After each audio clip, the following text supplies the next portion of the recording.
Di hadapan pemimpin bisnis dan investor global, Jokowi menegaskan transformasi digital dan pembangunan infrastruktur jadi kunci kemajuan ekonomi Indonesia menuju era intelligent economy. Bagaimana membaca makna pidato Jokowi dan apakah ini menunjukkan Jokowi masih diperhitungkan di mata dunia?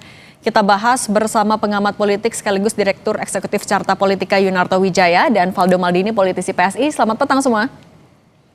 Selamat petang. Saya ke Mas Toto dulu ya. Waalaikumsalam warahmatullahi wabarakatuh. Mas Toto, kalau dari kacamata politik, sejauh mana Anda sebenarnya memaknai atau menganalisis kehadiran Pak Jokowi di forum internasional ini? Ya, ini memang sudah selayaknya seorang mantan presiden, apalagi untuk negara sebesar Indonesia, mengambil lebih banyak peran dalam forum-forum seperti ini. Ketika berbicara sudah selesai purna tugas menjadi seorang presiden, apalagi Pak Jokowi 2 periode ya. Artinya kan memang harusnya level beliau ada di level negarawan. Dan saya cukup bangga melihat Pak Jokowi tadi bukan hanya bicara dialog searah. Sebelumnya barusan saja saya nonton di channel News Asia dialog interview dan saya agak kaget ya. Beliau biasanya pada saat menjadi presiden agak berhati-hati untuk menerima interview dan menjawab dalam bahasa Inggris. Sekarang beliau langsung menjawab dengan bahasa Inggris. Dan memang ini yang seharusnya dilakukan oleh seorang mantan presiden. Ibu Mega juga tahun ini misalnya ke Roma dan ke Beijing, Pak SBY juga ikut dalam forum malaria di New York, lalu kemudian juga di Tokyo untuk membahas krisis multidimensi. Dan menurut saya ini yang seharusnya dilakukan oleh mantan presiden. Kita bicara di negara lain pun seperti ini, dan saya sangat senang melihat seorang mantan presiden menghabiskan banyak waktunya untuk sharing, berbicara pengalaman kerjanya selama 10 tahun tanpa kemudian kepentingan politik dan elektoral apapun. Itulah mengapa di satu sisi yang lain saya selalu menyayangkan kalau seorang mantan presiden termasuk Pak Jokowi itu kemudian malah ditarik-tarik dalam kepentingan yang sifatnya lebih sempit, kepentingan elektoral. Saya sedih melihat Pak Jokowi sebagai mantan presiden misalnya menghabiskan waktu berbicara mengenai relawannya. Lalu kemudian pada masa pilkada malah kemudian menjadi juru kampanye dalam tanda kutip atau digunakan oleh kepentingan tertentu untuk mengendorse. Karena level seorang mantan presiden, apalagi Jokowi yang 2 periode harusnya bisa sharing banyak hal tentang kinerja, itu bukan pada wilayah ini. Itulah mengapa saya dulu pendukung Jokowi. Dari 2014, 2019 termasuk ketika dalam kontroversi apakah Jokowi layak maju atau tidak dari gubernur menjadi presiden. Tapi pada titik kemudian Pak Jokowi menempatkan dirinya hanya menjadi sosok elektoral, lalu kemudian harus menghabiskan energi mendongkrak posisi anaknya menjadi wapres. Pada titik itu menurut saya seharusnya beliau bisa berkiprah lebih, dan saya berharap seperti apa yang terjadi di Singapura itu lebih sering akan beliau jalankan ke depan. Oke, kalau Mas Valdo sebenarnya dari beberapa poin yang disampaikan kan mayoritas adalah infrastruktur dan juga ekonomi. Sebenarnya apa yang mau dipamerkan Pak Jokowi sih di forum internasional ini? Iya, Mbak Cynthia. Dengan Cindy, Mas Valdo. Mbak Cindy. Ya Mbak Cindy, karena kan yang kita lihat bahwa ini adalah sebuah laporan kerja yang telah dilakukan, bukan glorifikasi apa yang sedang dikerjakan gitu. Jadi I've done this in the past 10 years katanya begitu. Jadi ini kan pesannya sederhana bahwa bukan pamer, bukan defensif, tapi bicara soal strategi dasar yang membangun ekonomi negara sebesar Indonesia gitu. Kan starting pidatonya itu adalah gimana caranya membangun ekonomi sebuah negara dengan penduduk 280 juta orang.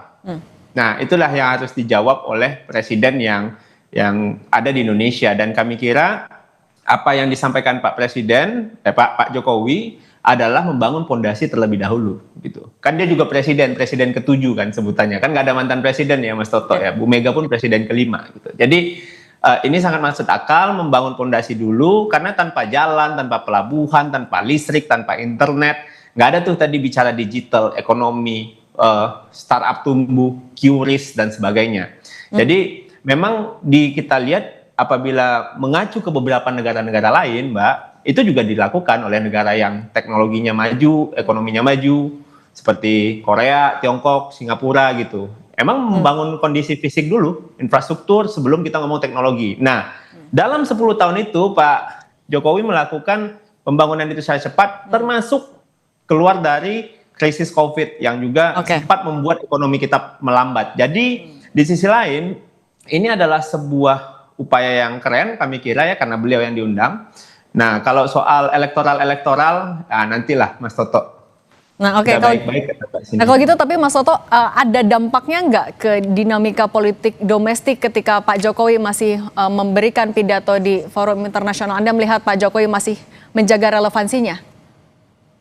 Kritik terbesar terhadap Pak Jokowi itu kan muncul ketika kemudian ada kontroversi Mas Gibran maju. Karena orang akan melihat ini, ada yang menganggap ini politik dinasti, ada yang menganggap ini KKN. Karena Pak Jokowi memulai karir politiknya malah dalam kondisi atau positioning sosok Pemudra Derajat berbeda. Dia tidak menempatkan dirinya menjadi ketua umum partai, dia bukan darah biru, dia tidak menempatkan anak-anaknya juga bermain politik. Sehingga banyak sekali teman-teman aktivis atau kelas menengah yang kemudian melihat ada sosok yang berbeda. Nah, kritik kemudian mulai muncul, termasuk hinaan-hinaan, caci maki yang saya sendiri juga menurut saya harus kita kutuk ya kalau sudah masalah personal. Tapi kalau ini artinya gimana, itu Mas muncul enggak, saya pengen lanjutkan dulu Mbak. Makanya kritik itu muncul ketika kemudian Pak Jokowi menempatkan dirinya di akhir masa jabatannya malah dalam panggung elektoral yang kontroversial. Poin saya, cara terbaik menjawab kritik ini kan seperti apa yang dilakukan pada saat di Singapura ini. Ini menurut saya sudah tepat.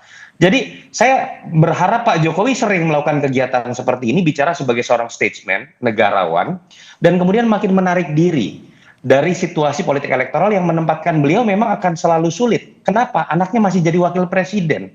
Hal-hal kontroversial pasti akan diperdebatkan. Ini statement saya bukan hanya sebagai pengamat ya, tapi dalam konteks dulu mendukung beliau dengan karir politiknya. Makanya saya selalu mengatakan jahatlah mereka yang ketika orang ingin pensiun dan bisa menyebarkan nilai-nilai dari apa yang jadi kepemimpinannya selama 10 tahun, tapi kemudian menarik-narik dirinya dalam politik elektoral. Karena itulah yang kemudian akan mendegradasi 10 tahun yang sudah dibangun oleh Jokowi sebagai seorang presiden. Kalau Mas Faldo juga melihat yang sama, ini bukan upaya Pak Jokowi menjaga sekedar jaga pamor saja? Iya, sebenarnya kalau saya melihat yang dikritik kepada Pak Jokowi itu justru di bagian terkuatnya, Mbak. Di bagian terkuatnya sebagai orang yang memang tumbuh sebagai petarung politik 5 kali pemilu, win strike 100%, dan beliau memang menjadikan politik ini adalah upaya yang beliau yakini untuk mempercepat pembangunan Republik ini, bahkan beliau sampai jadi presiden. Jadi apabila kritik yang diajukan ke Pak Jokowi itu lebih ke kayak upayanya politik, langkah-langkah taktikal politik, justru disitulah Pak Jokowi. Pak Jokowi adalah orang yang tumbuh dalam setiap pertarungan dalam 5 kali pemilu terakhir deh sebelum Pak Prabowo jadi presiden. Beliau menang terus kok. Jadinya apabila itu menjadi kritikan bagi teman-teman, mungkin Mas Toto dan kawan-kawan yang lainnya, ya monggo aja. Tapi kan Pak Jokowi suka tidak suka kita pahami sebagai seorang yang memang tumbuh dalam ekosistem yang namanya pemilu. Nah, ketika yang dikaitkan pemilu dengan itu bukan hanya partai, tapi juga ada talentnya. Ketika dikaitkan dengan kehadirannya di forum Bloomberg New Economy ini, Anda melihat ya memang tugasnya sebagai mantan kepala negara atau ada kaitannya juga dengan dinamika politik domestik? Kalau saya ngelihatnya dinamika politik domestik nggak serumit itu ya. Bagi saya sih yang dikritik sama netizen pertama nggak datang sidang ijazah malah pidato di Singapura, kan itu satu. Yang kedua dibilang oh ini pencitraan bukan memaparkan, padahal beliau adalah bagian dari Bloomberg board itu sendiri. Jadi memang yang sering dikritik juga belakangan nih, nyambung nih Mbak Cindy. Yang dikritik soal infrastruktur WUS, apalagi bandara dan sebagainya, regulasi, hilirisasi. Justru itu adalah yang membuat Indonesia dilihat oleh dunia dan yang itu diceritakan Pak Jokowi di Singapura ini. Jadi ini kita sama Pak Jokowi ini sering dikritik di dalam negeri, tapi diapresiasi di luar negeri. Jadi infrastruktur yang dianggap mercusuar, padahal itu fondasi ekonomi, digital, itu dianggap sesuatu yang tidak berdampak, tapi itu syarat untuk ekonomi hari ini gitu. Nah, jadi orang... Kalau gitu Mas Toto, tapi kalau yang tadi disebutkan, hal-hal yang dikritik justru kalau menurut Mas Faldo ini sebenarnya dipuji di luar negeri. Nah, apakah hal-hal ini sebenarnya akan bisa dimanfaatkan Pak Jokowi juga untuk membantah berbagai isu di dalam negeri juga? Yang jelas Faldo ini jangan kemudian menilai kritik ini secara monolitik ya, tidak juga gitu. Kritik terhadap Pak Jokowi itu sebenarnya menurut saya, kalau saya pribadi misalnya, Saya mengapresiasi kehadiran Pak Jokowi dalam forum internasional. Malah saya dari awal menginginkan seorang Jokowi ini pensiun seperti ini. Bukan diojok-ojok memajukan anaknya jadi cawapres atau kemudian wapres. Bukan kemudian diojok-ojok kemudian menjadi anggota partai. Tiba-tiba setelah pensiun diajak untuk masuk partai. Itu yang malah mendegradasikan dirinya. Sepakat Pak Jokowi itu menjadi besar karena pemilu. Tetapi kalau kita bicara nilai, jangan dilihat elektoral loh Valdo. Pak Jokowi itu nilai yang tidak bisa dibantah tadinya adalah dia contoh meritokratis. Dia tidak darah biru, dia tidak ketua umum partai, dia bukan anak-anak siapa-siapa seperti Gibran atau Kaisang. Dan kemudian karena prestasinya dari wali kota, dia kemudian bisa jadi presiden. Titik itu yang menurut saya berbeda sudut pandangnya seperti yang tadi Valdo jawab. Jadi saya sangat senang Pak Jokowi menghabiskan waktu, mau habisin dari Singapura, mau ke Eropa, ke Amerika Serikat. Karena seharusnya itulah tugas dari seorang mantan presiden, berbagi tentang pengalaman kerjanya, bukan ngurusin relawannya, apalagi kemudian tiba-tiba malah masuk ke dalam partai yang seharusnya itu sudah lewat masa politik, kalau gitu, karena dia adalah seorang negarawan. Nah kalau gitu Mas Valdo, tapi bagaimana Anda melihat dampak dari pidato yang disampaikan Pak Jokowi jika dikaitkan dengan kepentingan dalam negeri juga? Singkat saja Mas Valdo. Iya, yang pasti kita itu kan kalau bicara kritik ya, ini mungkin harus lanjut lagi Mas Toto nih. Tapi intinya ini bukan sesuatu yang sinism lah ya. Nah yang jelas dari pidato itu kami lihat itu bukan drama ya, tapi itu adalah refleksi kebijakan Mbak.